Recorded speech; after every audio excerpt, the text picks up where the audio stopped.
नमस्कार। आप सुन रहे हैं कहानी गोल्ड।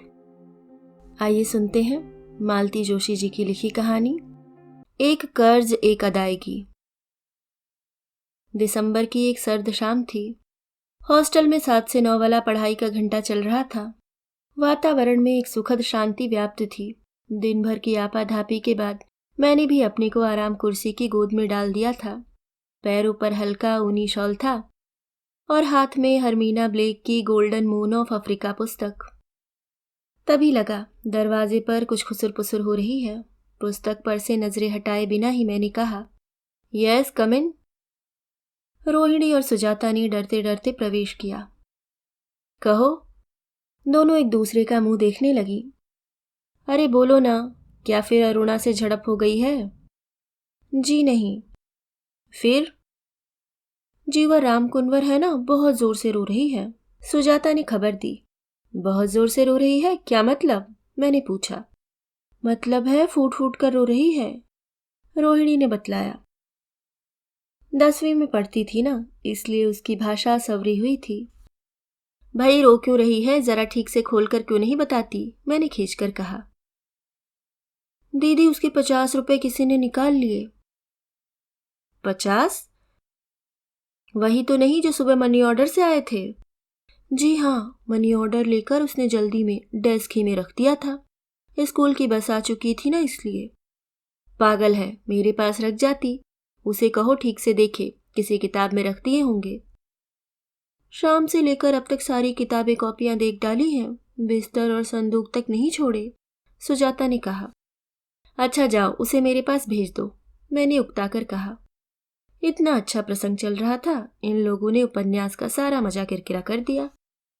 दोनों दरवाजे तक गईं। रोहिणी ने ठिठक कर कहा, दीदी हम कमरे में रहने वाली लड़कियों पर तो कोई शक नहीं करेगा।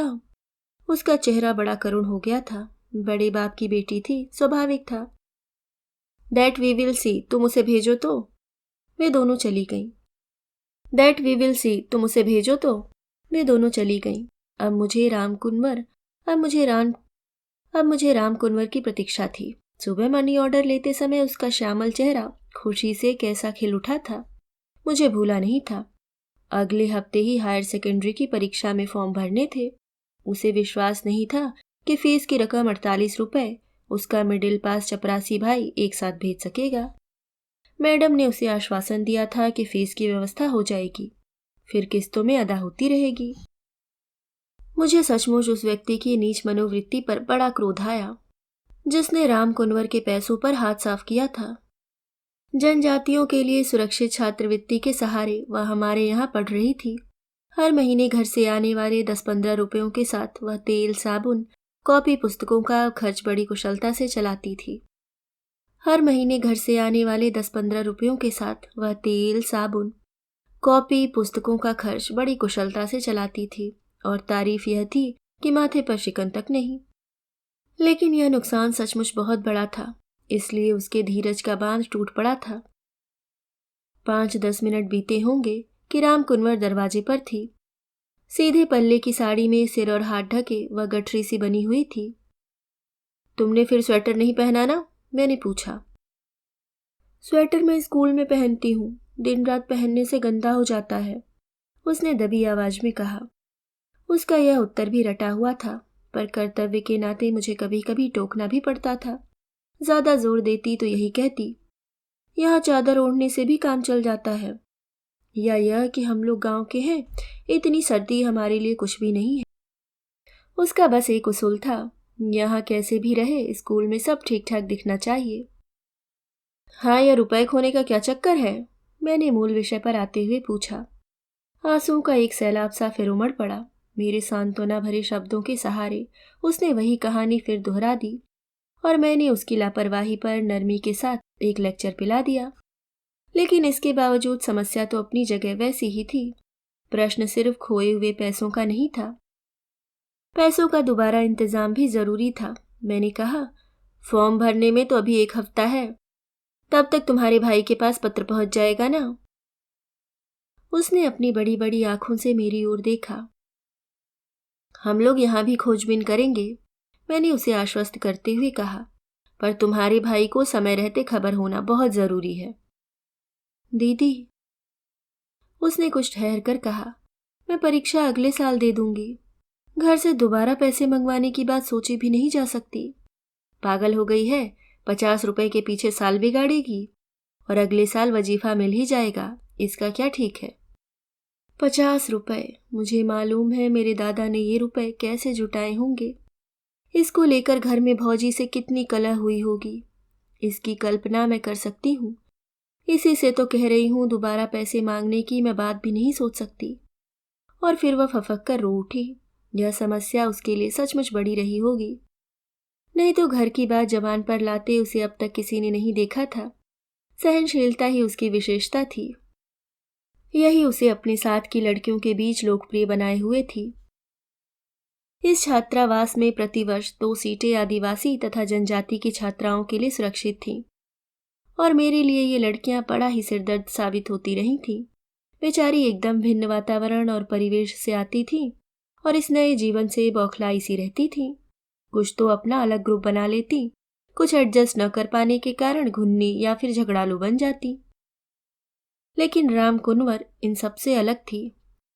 वह शायद 6ठी कक्षा में हमारे यहाँ आई थी, पर उसने जल्दी ही इस नए माहौल को आत्मसात कर लिया था। देखते ही देखते उसकी भाषा में निखार आ गया था, रहन सहन भी साफ सुथरा हो गया था। पर इतने पर भी उसने अपनी वेशभूषा नहीं बदली थी और न अपने साथ की लड़कियों से कभी ईर्ष्या की थी। अपने इसी मौजी स्वभाव के कारण वह जल्दी लोकप्रिय हो गई थी। उसे कमरे में भेजकर मैं बड़ी देर तक समस्या पर विचार करती रही। सबसे पहला विचार कमरों की तलाशी लेने का आया, पर फिर तुरंत उसे त्यागना पड़ा, क्योंकि नोटों के नंबर तो मैंने नोट किए हुए नहीं थे। फिर उनकी कोई खास पहचान क्या होती। इसके अलावा तलाशी लेने पर काफी दुखद परिणामों की संभावना थी। पिछले वर्ष राधिका त्रिवेदी का वुलन बेबी सेट खो गया था, न मिला। 8 दिन बाद शहर से रोज स्कूल आने वाली उसी की एक सहेली वह सेट लौटा गई थी। राधिका ने खुद दिया था और भूल गई थी। पर इस बात को लेकर हमें अभिभावकों के कई नाराजी भरे पत्रों का सामना करना पड़ा था। राम कुंवर के कमरे में तो एक कलेक्टर की लड़की तथा 2 बहनें एक सुप्रसिद्ध वकील साहब की थीं, और उन लोगों की नाराजी की तो इतनी परवाह भी शायद नहीं होती। पर उसकी सजातीय छात्राएं शायद इस दुश्मनी को गांव घर तक निभाती। 10-15 रुपए की बात होती तो मैं भी खर्च कर सकती थी, परंतु 50 रुपए तो बहुत ज्यादा रकम थी। मेरी तनख्वाह सारी अपनी नहीं थी। घर पर कई जोड़ी आंखें उसकी प्रतीक्षा करती थीं। खैर, दूसरे दिन सुबह उठकर मैंने नौकरों की सारी फौज को तलब किया। उन लोगों ने कस्में खाकर और आंसू बहाकर ऐसा नाटक किया कि मैं घबरा सी गई। इसके बाद मैंने खाने के कमरे में सबसे इकट्ठा होने पर एक डांट भरा भाषण दिया। फिर ऐलान किया कि भूल से या मजाक में या दुष्ट बुद्धि से ही सही किसी ने पैसे लिए हों तो 2 दिन के अंदर मुझे दे जाए। किसी को कानो कान खबर नहीं होगी। मुझ पर विश्वास न हो तो मेरी मेज पर चुपचाप रख जाए, मैं उसी में संतोष कर लूंगी। 2 दिन बड़ी आशा और उत्कंठा में बीते। मैं ज्यादातर कमरे से बाहर बाहर ही रही ताकि चोर को मौका मिल सके, पर निराशा ही हाथ लगी। तीसरे दिन मैंने मैडम प्रिंसिपल की शरण ली। उनका बंगला हॉस्टल के अहाते में ही था। जब भी मेरे सामने कोई समस्या उत्पन्न होती मैं उन्हीं के पास दौड़ जाती। इतनी बड़ी चोरी की बात वैसे भी छिपाई नहीं जा सकती थी। उन्होंने हमेशा की तरह शांति से सारी बात सुनी। फिर राम कुंवर को बुलाकर पूछा कि उसका किसी से झगड़ा तो नहीं है, उससे कोई जलता तो नहीं है, पैसे रखते समय कमरे में कौन था, याद है? उसने सभी प्रश्नों के नकारात्मक उत्तर दिए। ईर्ष्या वाली बात पर थोड़ी हंसकर बोली थी, दीदी मुझसे कौन ईर्ष्या करेगा और किस लिए? उसके इस स्पष्ट तर्क पर हमें चुप हो जाना पड़ा। उसके जाने के बाद मैडम ने कहा, देखो यह चोरी है, विशुद्ध चोरी। पैसे वापस नहीं आएंगे, लिख कर रख लो। अब सोचना यह है कि करना क्या है। वह दोबारा मांगने पर तो राजी नहीं है, मैंने कहा। वह राजी होती भी तो मैं नहीं मांगने देती। Just think, it is a blot on our institution. लोग क्या सोचेंगे? वह बोली, तो क्या करें, 10-15 रुपए वाली बात होती तो तुम भी दे देती, यही ना? तो क्या मैं नहीं दे सकती? पर यह समस्या का समाधान तो नहीं है।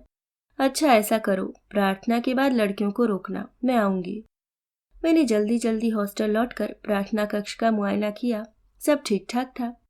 इस महीने प्रार्थना कक्ष किरण के पास था, जो बड़े ही भक्तिभाव से तैयारी करती थी। बड़ी बहन जी के आने की बात सुनकर तो उसने धूप दीप पात्र एक बार फिर चमकाए, अगरबत्तियां 2-4 ज्यादा ही लगाईं। भजन के लिए निशा और माणिक को चुना, जिससे सुरताल ठीक चलता रहे। मैडम का क्या पता कब चुपके से आकर बैठ जाए, क्योंकि प्रार्थना कक्ष में कोई उन्हें उठकर सम्मान दे उन्हें पसंद नहीं था। वह हमेशा चुपचाप आकर बैठ जाती। प्रार्थना समाप्त होते ही देखा मैडम खिड़की में बैठ गई हैं। यह उनकी पेट सीट थी। वहीं से उन्होंने बोलना प्रारंभ किया। पहले तो इस चोरी के लिए सबको बहुत डांटा और दुख प्रकट किया। थोड़ा सा दोष राम कुंवर की लापरवाही का भी बताया। सदाचार पर एक प्यारा सा भाषण देने के बाद बोली, चूंकि यह चोरी हॉस्टल में हुई है और चोर पकड़ा नहीं गया है, यह हम सबका सामूहिक उत्तरदायित्व बन गया है। इसका जुर्माना हम सबको भरना पड़ेगा। सबसे पहले तुम्हारी दीदी को इस दंड का भागी होना पड़ेगा। उनके रहते यह घटना हो जाना बड़े शर्म की बात है। मैं चाहूंगी कि वह 10 रुपए कल मेरे पास जमा कर दें। लड़कियां स्तब्ध रह गई थीं। मैंने कनखियों से मैडम की ओर देखना चाहा, पर डर हो गया कि कहीं हंसी फूट गई तो बना बनाया प्रभाव खत्म हो जाएगा। तुम लोगों को भी इस नुकसान का थोड़ा भाग उठाना पड़ेगा। हमारे यहाँ 72 लड़कियां हैं, एक राम कुंवर तथा दूसरी प्राइमरी की छात्राओं को छोड़कर संख्या 60 बैठती है। प्रत्येक लड़की कल सुबह 8-8 आने दीदी के पास जमा कर देगी। और फिर मेरी ओर देखकर बोली, सुबह 9 बजे तक पैसे मुझे मिल जाएंगे, और हाँ, 10 रुपए जुर्माना मैं खुद दे रही हूँ। मेरे अनुशासन में जरूर कहीं कमी रही होगी, तभी आप लोगों को ऐसी शरारत सूझी है। आशा है भविष्य में मुझे भारी जुर्माना नहीं भरना पड़ेगा। और वे बाहर निकल गईं। उनके जाते ही फुसफुसाहट प्रारंभ हो गई। कोई मैडम की प्रशंसा कर रही थी, कोई अज्ञात चोर को कोस रही थी। कुछ इसे राम कुंवर की चालाकी समझ रही थी, कुछ ने इसे अन्यायपूर्ण कदम भी बतलाया। पर मैडम ने इतनी सुंदर व्यवस्था की थी कि 8 आने किसी के लिए ज्यादा भी नहीं थे, और दूसरे दिन 9 बजे तक सारी रकम जमा हो गई थी और राम कुंवर के फॉर्म भरने में कोई रुकावट नहीं रह गई थी। लेकिन उस रात मैडम के भाषण के बाद राम कुंवर के चेहरे पर जो विषाद के बादल उतर आए थे, वे नहीं हट सके। सदा की उसकी प्रसन्न मुद्रा पता नहीं कहाँ लोप हो गई थी, लड़की जैसे बुझ सी गई थी। मैडम ने अपनी कल्पना में सबको एक सांकेतिक सजा दी थी, पर असल में वह सजा सिर्फ राम कुंवर भुगत रही थी। असहाय मानसिक व्यथा से उसका व्यक्तित्व करुण बन गया था। मेरी अनुपस्थिति में लड़कियां उस पर व्यंग भी करती रही होंगी, पर मुझ तक कभी कोई शिकायत नहीं आई और मुझे चुप रह जाना पड़ा। जनवरी के दूसरे सप्ताह में हर महीने की तरह उसके भाई का 10 रुपए का मनी ऑर्डर आया। वही मालगाड़ी सा पता था। मुकाम इंदौर पहुंचकर मार्फत मैट्रन बाई साहब के राम कुंवर बाई को मिले। हमेशा की तरह उस पते पर मुस्कुराते हुए मैंने राम कुंवर को बुलाया। उसने दस्तखत किए, 10 का नोट लिया, पर अपने कमरे में जाने की बजाय वहीं खड़ी रही। मैं हमेशा की तरह मेज पर हिसाब का रजिस्टर फैलाए बैठी थी। दीदी, उसने मेरा ध्यान बटाते हुए कहा। क्या है? उसने बिना कुछ कहे पैसे मेज पर रख दिए। यह क्या? आपके पैसे, वही जो फीस के लिए दिए थे, उसने हकलाते हुए कहा। पागल, वह तो मेरा जुर्माना था, वह कोई लौटाया जाता है? मुझे मालूम है वह कैसा जुर्माना था। वह मेरे लिए चंदा किया गया था। आप पैसे नहीं रखेंगी तो मेरा जी बहुत दुखेगा दीदी। पागल हुई हो? भला मुझे देकर तुम अपना खर्च कैसे चलाओगी? और देखो, मैंने अकेली ने ही तो नहीं दिए थे, ठीक है ना? मैंने शायद उसके मर्म को छू दिया था। वह फूट फूट कर रो पड़ी। सभी लोगों ने दिया है, मुझे मालूम है। मैं इन लोगों के लिए कभी कुछ नहीं कर सकूंगी। इनके एहसानों का बदला कभी नहीं चुका पाऊंगी। दीदी, आप नहीं जानती मुझे इसका कितना सोच लगा रहता है। काश मैं किसी लायक होती। बाप रे, बात उसके मन में इतने गहरे बैठ गई है। मुझे पता नहीं था। उसको सांत्वना देना मेरे लिए कठिन हो गया। कुछ संयोग ही था कि मैडम उसी समय राउंड पर आई हुई थी और मेरे कमरे की दहलीज पर खड़े होकर सारा दृश्य देख रही थी। मुझसे नजर मिलते ही उन्होंने पूछा, इस बुद्धू राम को समझा रही हूँ, ऐसी बहकी बहकी बातें कर रही है। कहते हुए मैंने सारी स्थिति समझा दी। राउंड अधूरा ही छोड़कर वह कमरे में आकर बैठ गई। राम कुंवर। जी। वाल्मीकि रामायण पढ़ी है? जी नहीं, उसने कहा। मुझे आश्चर्य हुआ, यह रामायण कहाँ से टपक पड़ी, पर जानती थी मैडम कोई बात बेमतलब या बेमौके नहीं कहती। कुछ और बड़ी हो जाओ तब जरूर पढ़ना, बहुत अच्छा काव्य है। कई हृदय स्पर्शी प्रसंग हैं उसमें। जैसे एक है, हनुमान जब लंका से सीता की खोज करके लौटते हैं तो श्री राम उनके प्रति गदगद हो जाते हैं। उन्हें समझ में नहीं आता कि हनुमान का धन्यवाद कैसे करें। अंत में हार कर उन्होंने कहा, उपकारों के ऋण से दबे रहना ही अच्छा है, क्योंकि अगर हम उपकार का बदला चुकाना चाहते हैं तो इसका मतलब है हम अप्रत्यक्ष रूप से उपकारी के लिए विपत्ति की कामना करते हैं ताकि उपकार का बदला चुक सके। इसलिए उपकार चुकाने की भावना त्याग देना ही श्रेष्ठकर है। समझ रही हो ना राम कुंवर? मैडम के चुप होते ही मैंने कहा, अब ये बेवकूफ़ी भरे विचार मन से निकाल दो और पढ़ाई में जुट जाओ। साधना बतला रही थी, इस बार टेस्ट में तुमने बहुत कम नंबर पाए हैं, यह तो अच्छी बात नहीं है ना? उसने कोई प्रतिवाद नहीं किया और धीरे धीरे कमरे से बाहर हो गई। मैंने समझा मैडम के सुंदर शब्दों ने सचमुच उस पर असर किया है, क्योंकि इसके बाद धीरे धीरे उसकी मुद्रा, उसका व्यवहार पहले का सा सहज होने लगा। जब तब हॉस्टल में उसकी उन्मुक्त हंसी फिर गूंजने लगी। मुझे भी राहत मिली। फरवरी में 11वीं की लड़कियों के लिए प्रिपरेशन लीव प्रारंभ हो गई। यूं भी फाइनल की लड़कियों पर मेरी ममता अधिक हो जाया करती थी। फिर इन छुट्टियों में तो अच्छा खासा रामराज्य स्थापित हो जाता था। 24 घंटे तो पढ़ना नामुमकिन ही होता है। बस वे लोग दिन के 2 बजे तक मुश्किल से चुप रहती। फिर तरह तरह के नाश्ते बनते या मंगाए जाते, छोटे मोटे प्रसंग के स्वांग रचे जाते। अक्सर राम कुंवर एक बड़ा सा घूंघट निकालकर देहाती नाच नाचती तो लड़कियों के पेट में हंसते हंसते बल पड़ जाते। मुझे लगता वह चंदे की बात भूल चुकी है, लेकिन यह मेरा भ्रम था। जल्दी ही इसका पता मुझे लगा। छोटी क्लास की एक लड़की पता नहीं कहाँ से मम्स की सौगात ले आई और देखते ही देखते छात्रावास में बीमारों की रिले रेस शुरू हो गई। फूले फूले गालों वाली सेना की तिमरदारी करते करते मैं और दूसरा स्टाफ हादसा गया। लाख कोशिशों के बावजूद हमें प्राइवेट नर्सें न मिल सकी और मैडम सरकारी अस्पतालों के नरक में लड़कियों को भेजने के लिए तैयार न हुई। इसी बीच एक दिन राम कुंवर ने मुझसे कहा, दीदी मुझे अपना हाथ बटाने दीजिए। मैंने हमेशा की तरह मीठी फटकार के साथ कहा, परीक्षा तुम्हारी सिर पर है, पढ़ने के लिए समय वैसे ही पूरा नहीं पड़ रहा और फिर इन्फेक्शन अगर हो गया तो? आप इन्फेक्शन की चिंता मत कीजिए, मैं इन लोगों की तरह नहीं हूँ। मुझे आज तक कभी बुखार तक नहीं आया। रही पढ़ाई की बात, सो फर्स्ट क्लास मेरा न कभी आया है न आएगा। 2nd डिवीजन की गारंटी। मैंने फिर भी अस्वीकृति में सिर हिला दिया तो वह धरना देकर बैठ गई। ठीक है, मैं भी नहीं पढ़ूंगी, चाहे फेल भले ही हो जाऊं। उसकी इस अनोखी जिद की मैडम के पास शिकायत पहुंची। हमेशा की तरह उन्होंने शांति से समस्या को समझा और कहा, जया उसके अवचेतन में सबके लिए कुछ न कुछ कर सकने की बात घर कर गई है। उसका दिल मत तोड़ो। उससे कहो कि वह अपनी क्लास की लड़कियों की पढ़ाई में मदद करे। यह व्यवस्था सभी ने पसंद की। बस राम कुंवर जैसे वार्ड की ही होकर रह गई। दिन भर हिंदी, अंग्रेजी, इतिहास के प्रश्नोत्तर पढ़ती, किसी की फरमाइश पर साइंस तक दोहरा डालती। यद्यपि यह उसका विषय नहीं था। कभी किसी के डेस्क से कोई कॉपी ढूंढ लाती, कभी किसी के लिए लाइब्रेरी की पुस्तकों से नकल कर देती। इसके साथ साथ ही मनोविनोद के लिए पत्र पत्रिकाओं का पारायण होता। दवाई देना, मौसमी का रस निकालना, बुखार देखना, सिर पर बाम मलना भी साइड बिजनेस की तरह चलता रहता। परीक्षा प्रारंभ होने तक सब बिस्तर छोड़ चुकी थीं। फिर भी बीमारी के दिनों में जो पढ़ाई हुई उससे उन्हें बहुत सहारा मिला।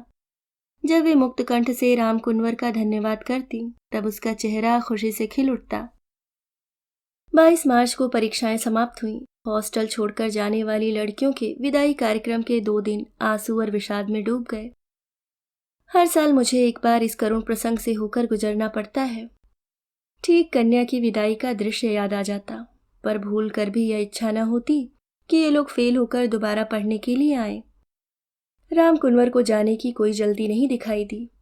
पूछ रही थी, दीदी, मैं 3-4 तारीख तक जाऊं तो कोई एतराज तो नहीं है? मुझे क्या एतराज होगा, पर बोर हो जाओगी। तुम्हारी साथ वाली तो जाएंगी। जाने दीजिए, मुझे यह जीवन फिर कहाँ मिलेगा, इसलिए ज्यादा से ज्यादा यहाँ रह लेना चाहती हूँ। मेरा मन भर आया। मेरी सम्मति लेकर उसने भाई को 4 अप्रैल को आने के लिए लिख दिया। फिर आकर बोली, दीदी, और लोगों की परीक्षाएं तो अभी बाकी है ना, मैं इनका कुछ काम बटा लूं? पता नहीं क्या सोचकर मैंने हाँ कर दी। तब वह आश्चर्य मेरे सामने आया। 3 कदमों में पृथ्वी नापने वाले वामन की कथा तो कई बार सुनी थी, पर 2 हाथों से सारा हॉस्टल व्याप लेने वाला आश्चर्य अपनी आंखों से देखा। पहले तो उसने हॉस्टल के सारे नियमों को ताक में रखकर आशा से भोजन कक्ष का, मीना से प्रार्थना कक्ष का, सुलभा से घंटी बजाने का सारे काम अपने हाथ में ले लिए। सुबह सवेरे 5 बजे उठकर बैठ जाती और रात को आखिरी घंटी बजाकर 10:30 पर सोती। छोटी लड़कियों की चोटी कर देती, बिस्तरे साफ करती, फिर उनको हिसाब के सवाल समझाती हुई मेरे लिए कुर्सियों के कवर काटती।